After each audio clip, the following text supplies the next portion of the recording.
की तो मोदी जी ने चिंता की और गैस सिलेंडर सभी को मिला। सब तो सब कोरोना की बीमारी से यहाँ के लोग भी प्रभावित रहे होंगे, रहे हैं कि नहीं यहाँ कोरोना की बीमारी से। बहनों भाइयों, कोरोना के दौरान आपको मुफ्त में कोरोना का टीका तो लगा ही लगा।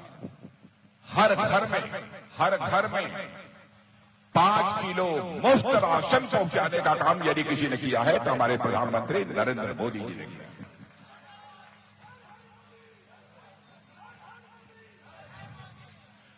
और ईमानदारी से एक बात बतलाइएगा, छिपाइएगा मत, जो मिल रहा है आपको मिलेगा। मैं जानता हूं बहुत सारे ऐसे घर हैं कि एक घर में यदि 4 मेंबर हैं तो 4 लोगों के नाम से 5-5 किलो का मुफ्त राशन मिल रहा है। सच्चाई है कि नहीं, सही बताइएगा। सच्चाई है तो ताली बजाइए।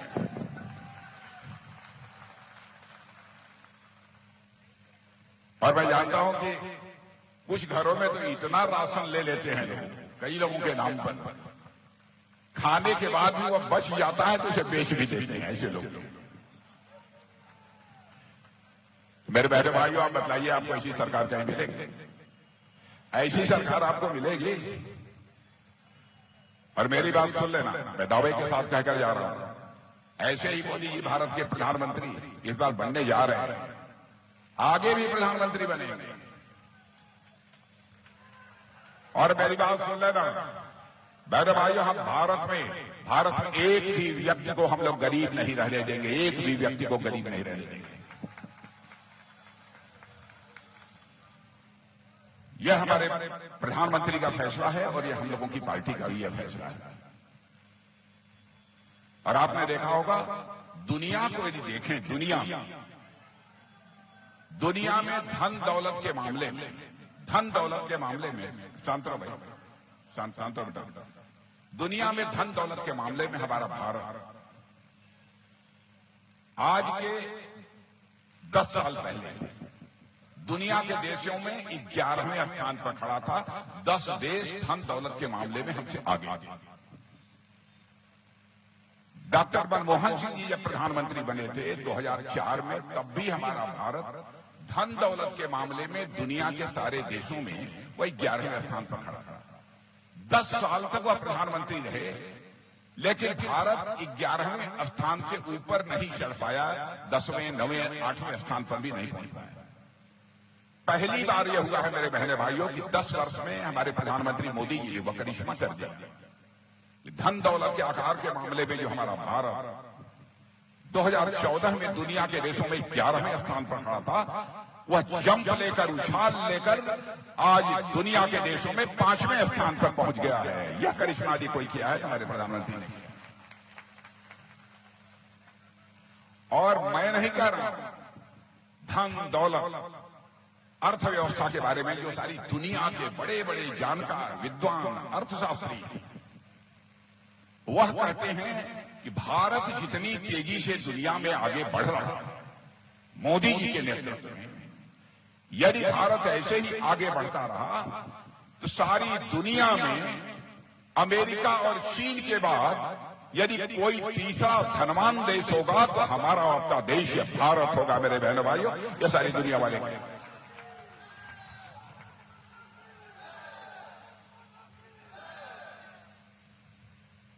कई ऐसी चीजें, अब अमेरिका, चीन, रूस, बहुत सारे ऐसे धनवान देश हैं। कोरोना का टीका मैं आप में सबको कम से कम 2-2 डोज जरूर लगा होगा। 2-2 डोज लगाए कि नहीं? 3 डोज भी कुछ लोगों को लगा।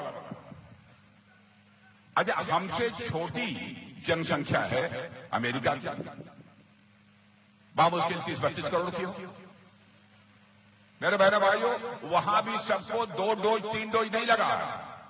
मोदी जी का यह करिश्मा था कि उन्हें भारत में हमारा कोई भी व्यक्ति कोरोना से मरने न पाए, कोरोना के टीका से छूटने न पाए, इसलिए सभी को 2 से लेकर 3 डोज तक का टीका लगवाने का काम हमारे मोदी जी ने किया है और किसी ने नहीं किया।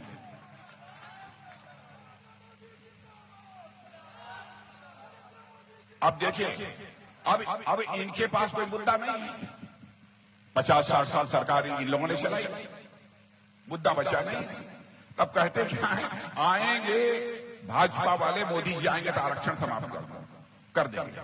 बहनों भाइयों, मैं आपसे कहना चाहता हूं, हम देखेंगे किसने मां का दूध पिया है जो आकर आरक्षण समाप्त कर दे।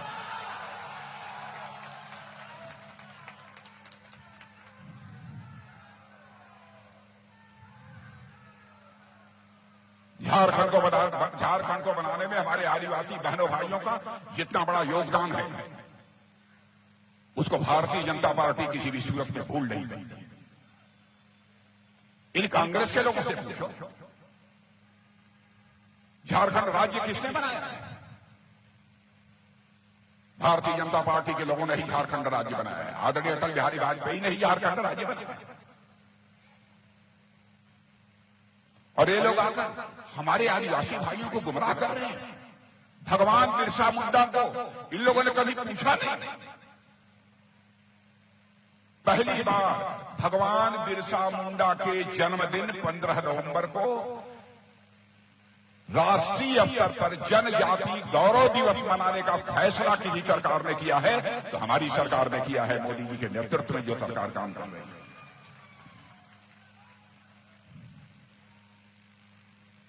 आदिवासी समाज का जो योगदान है इस भारत की आजादी में, मैं जानता हूं सैकड़ों लोग ऐसे जिन्होंने भारत माता के पैरों में पड़ी गुलामी की बेड़ियों को काटने के लिए हंसते हंसते फांसी के फंदे को चूम दिया। सीने का बटन खोलकर इसी आदिवासी समाज ने लोगों की गोली खाई। और ये लोग हमारे आदिवासी बहनों भाइयों को गुमराह करने की कोशिश करते हैं। ये कहां ले जाना चाहते हैं? बहनों भाइयों, आपका आरक्षण किसी भी सूरत में समाप्त नहीं होगा, मैं कहकर जा रहा हूं।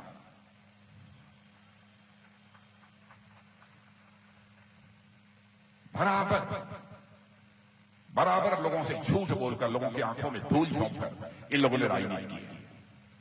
मैं कांग्रेस के लोगों से पूछना चाहता हूं, झारखंड मुक्ति मोर्चा के लोगों से पूछना चाहता हूं, क्या सच बोलकर राजनीति नहीं की जा सकती? क्या यह आवश्यक है कि राजनीति केवल सरकार बनाने के लिए की जाए? बहनों भाइयों, भारतीय जनता पार्टी का जहां तक प्रश्न है, हम राजनीति केवल सरकार बनाने के लिए नहीं करते हैं। हम राजनीति करते हैं तो देश बनाने के लिए राजनीति करते हैं, समाज बनाने के लिए हम राजनीति करते हैं।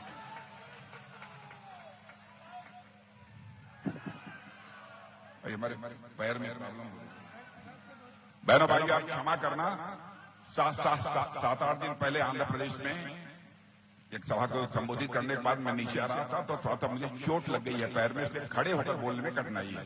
यदि आप लोगों को इजाजत हो तो 5 मिनट में बैठकर बोल दो।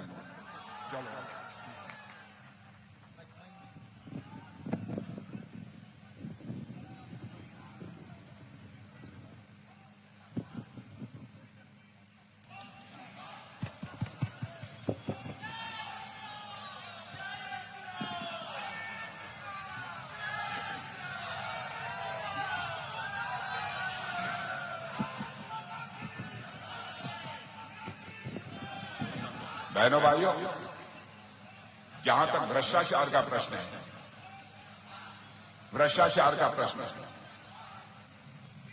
आप बेटा 1 मिनट सुन लो। हम बीजेपी तो मैं जानता हूं जीता रहे हो। भ्रष्टाचार का जहां तक सवाल है, यह बताओ, जब जब कांग्रेस की सरकार रही है उनके ऊपर भ्रष्टाचार के आरोप लगे हैं कि नहीं लगे हैं? पढ़े लिखे सारे जवान जानते हैं भ्रष्टाचार के आरोप लगे। यहां तक कि कांग्रेस की सरकार रहते हुए केंद्र में कांग्रेस की सरकार के मंत्रियों को जेल की हवा खानी पड़ी है। भारत के इतिहास में किसी भी राजनीतिक पार्टी के शासनकाल में ऐसा नहीं। हाँ, लेकिन बहनों भाइयों, मैं प्रेस के दोस्तों से भी कहना चाहता हूं, आप लोग बहुत जागरूक हैं, ठीक लिखिए। हमारी एक भी कोई बात गलत हो यहां पर तो आप अखबार के पन्नों पर लिख देना कि राजनाथ सिंह आए थे, गलत बोलकर गए, जनता को गुमराह कर गए। क्योंकि हमने जिंदगी में यदि राजनीति की है तो जनता को धोखा देकर राजनीति नहीं की है, जनता की आंखों में आंख डालकर राजनीति की है। इसलिए मैं कहता हूं 10 साल का समय प्रधानमंत्री रहते हुए मोदी जी को गुजर गए। बहन भाइयों, ये कांग्रेस के लोग झारखंड मुक्ति मोर्चे के लोग एक भी मोदी जी के ऊपर भ्रष्टाचार का आरोप नहीं लगा पाए, न उनके किसी मंत्री के ऊपर भ्रष्टाचार का आरोप लगा। और हमारे यहां एक आदमी भी मंत्रिमंडल में भ्रष्टाचार करते हुए पाया जाएगा तो विश्वास रखना, उसका स्थान, उसका घर नहीं होगा, सरकार की जेल होगी। मेरे बहनों भाइयों, सरकार की जेल। झारखंड में हो क्या रहा है? ये गरीबों का खून पी रहे हैं। मंत्री के पीएस के पीए का भी गड्ढिया की गड्ढिया मिल रही है। नौकर बताइए, उनके सेवक को भी मिला। और ये यहां सांसद ऐसे थे 300 करोड़, ये 300 करोड़ आया कहां से? मैं ये पूछना चाहता हूं। बहनों भाइयों, इन लोगों ने आपका खून पिया है, खून पिया है, उसकी सजा इस चुनाव में दी जानी चाहिए। यह धनवानों से पैसे वालों से विश्वासघात नहीं है, बल्कि मैं समझता हूं झारखंड और देश के गरीबों के साथ धोखा है, विश्वासघात है। इसलिए मैं आप लोगों से कहने आया हूं, इसका बदला लिया जाना चाहिए। मेरे बहनों, बदला लेंगे कि नहीं, मैं आपसे पूछना चाहता हूं। वोट के माध्यम से हमको बदला लेना और विश्वास रखिएगा, सीता सोरेन जी जीत कर जाएंगे। जाएंगे कि नहीं जीत कर जाएंगे? जब जीत के जाएंगे, यानी जीत के जाएंगे तो जब हाथ उठाकर सारे लोग एक बार ताली बजा दीजिए तो मैं मान लूंगा जीत के जाएंगे।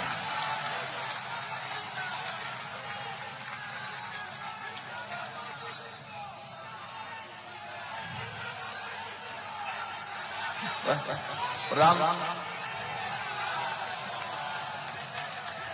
ठीक है, ठीक है।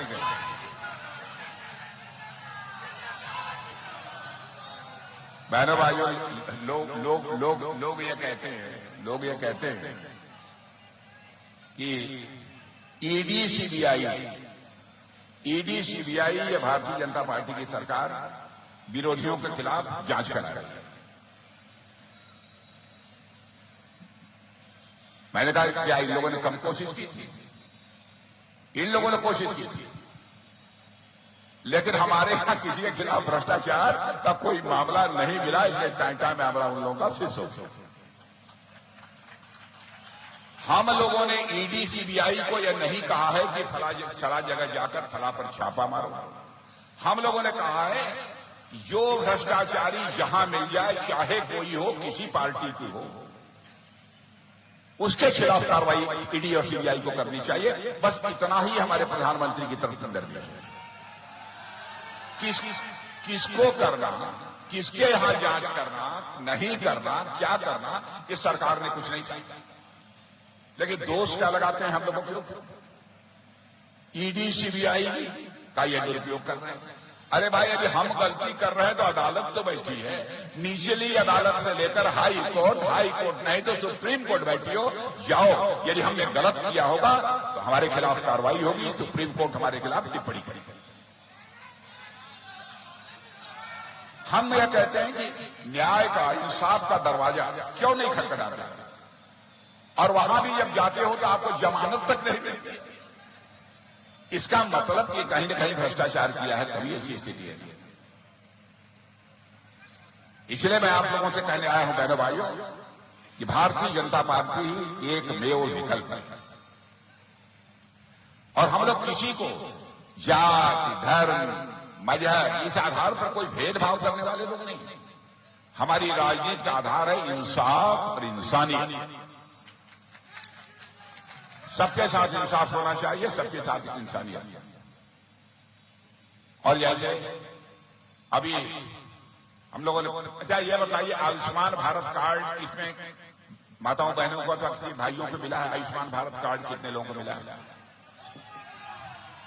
मिला है? बहुत अच्छा, बहुत अच्छा, बहुत अच्छा। अच्छा ये बताइए कि पक्का मकान कितने लोगों को मिल गया है? मिला। लेकिन मैं जानता हूं झारखंड मुक्ति मोर्चे की सरकार ने आपके साथ भेदभाव किया है। भेदभाव, लेकिन सुन लेना, और उसमें भी भ्रष्टाचार हुआ होगा, मेरा पक्का विश्वास है, उसमें भी भ्रष्टाचार हुआ है ना। लेकिन जिन लोगों के साथ झारखंड मुक्ति मोर्चे की सरकार ने जुल्म किया है मेरे बहनों भाइयों, अब पक्का विश्वास रखना उनको सजा मिलकर रहेगी, आपको इंसाफ मिलकर रहेगा।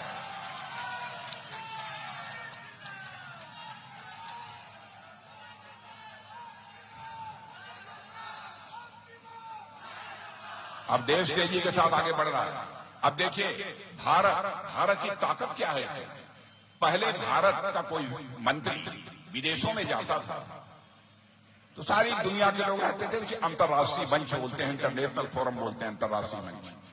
अंतर्राष्ट्रीय मंचों पर भारत कुछ पहले बोलता था, लोग कहते थे भारत गरीबों का देश है, कमजोर देश है, हमारी बातों को जितनी गंभीरता पूर्वक लिया जाना चाहिए दुनिया में ही लेकिन आज भारत की ताकत इतनी बढ़ गई है दुनिया में बहनों भाइयों, आज दुनिया के मंचों पर, दुनिया की जमात के बीच यदि जाकर आज भारत कुछ बोलता है तो सारी दुनिया कान खोलकर सुनती है भारत बोल क्या रहा है, यह भारत की हैसियत है। अब एक छोटी सी घटना बता, एक छोटी सी घटना आपको बताता हूं। क्या आपको मालूम है कि रूस और यूक्रेन के बीच लड़ाई चल रही है? कितने लोगों को मालूम है? कितने लोग हाथ उठाइए रूस और यूक्रेन की। अरे वाह, बहुत लोगों को मालूम है। वाह, बहुत जागरूक हो गए हैं लोग, यहाँ बहुत जागरूक हो गए हैं। आप सभी का अभिनंदन है बहनों भाइयों। दो साल से अधिक हो गया रूस और यूक्रेन दोनों देशों के बीच लड़ाई चली। बराबर जब लड़ाई शुरू हुई, रूस ने भी अपने तोप, बम, गोले, मिसाइल सब दागना यूक्रेन के ऊपर शुरू किया, और यूक्रेन ने अपनी तरफ से रूस के ऊपर बम, गोले, मिसाइल, तोप यह सब डालना शुरू किया। हमारे भारत के रहने वाले लगभग 28-30 हजार बच्चे वहां पढ़ाई करते थे यूक्रेन में। उनके माता पिता जो भारत में रहते थे बहुत परेशान हुए, क्या होगा हमारे बच्चों को, कहीं कोई मिसाइल आकर गिर गई, कोई बम गिर गया तो हमारे बच्चों की जिंदगी खतरे में पड़ जाएगी। तो उनके माता पिता हमारे प्रधानमंत्री जी से मिले, एक प्रतिनिधिमंडल मिला और कहा मोदी जी चाहे जैसे भी हो, भले ही रूस और यूक्रेन की लड़ाई चल रही हो, आप हमारे बच्चों को यूक्रेन से बाहर निकालिए और भारत ले। बहनों भाइयों, कितना कठिन काम था, लेकिन मोदी जी ने तुरंत रूस के राष्ट्रपति मिस्टर पुतिन से बात की और साथ ही यूक्रेन के राष्ट्रपति मिस्टर जेलेंस्की से बात की। दोनों राष्ट्रपतियों से बात करने के बाद जानते हैं, दोनों राष्ट्रपतियों ने हमारे प्रधानमंत्री का ऐसा सम्मान किया कि 4.5 घंटे के लिए रूस और यूक्रेन का युद्ध रुक गया और हमारे 22,000 बच्चे यूक्रेन से चलकर भारत आए।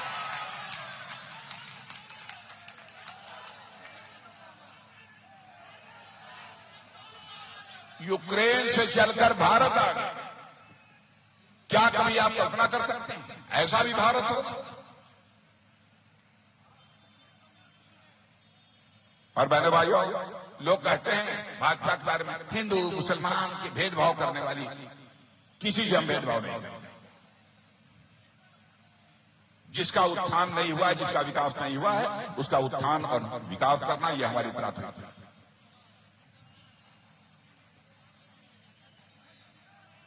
और आप अभी भगवान बिरसा मुंडा की जो यहाँ पर प्रतिमा बनी है और सब संग्रहालय बना, आप देखने गए हैं झारखंड में? देखा है कि नहीं? आपने देखा है कि नहीं? दर्शन करने गए हैं कि नहीं? वहां कितने लोग हैं? हाथ उठाइए। यहाँ कम लोग हैं। सीता जी आप चुनाव जीत रही हैं, इन लोगों को ले जाइएगा, कुछ लोगों को दिखा लाइए।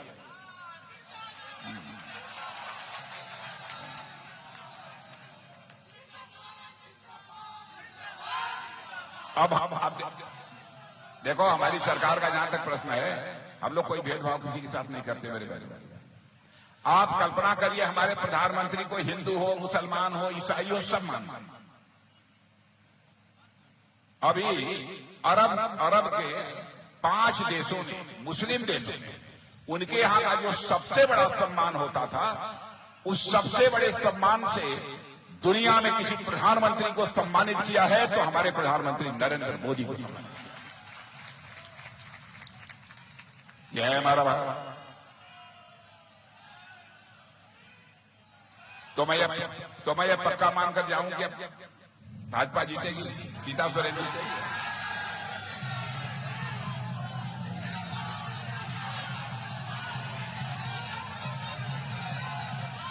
अरे क्या बताएं, है ना भाइयों, झारखंड का मस्तक नीचा हुआ है। जिस समय इस बात की जानकारी मिली, एक मिनट, जिस समय इस बात की जानकारी मिली, झारखंड के मुख्यमंत्री 24 घंटे से लापता।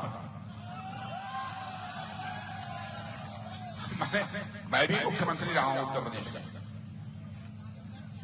लंबे समय से राजनीतिक क्षेत्र में काम कर रहा हूं। बहन भाइयों, अपने जीवन में मैंने नहीं सुना था कि कोई मुख्यमंत्री लापता हो तो 24 घंटे पड़े।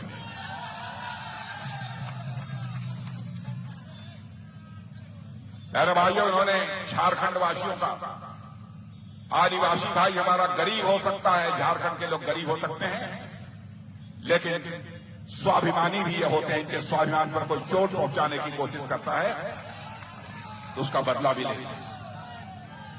हमारे झारखंड वासियों के स्वाभिमान पर यहां के जो मुख्यमंत्री रहे हैं, जेल में हैं, उन्होंने चोट पहुंचाई, उसका भी हमें बदला लेना है। तो यही अपील करने आया हूं, कमल के फूल का बटन दबाइए और सीता सोरेन जी को भारी मतों से जिता दीजिए।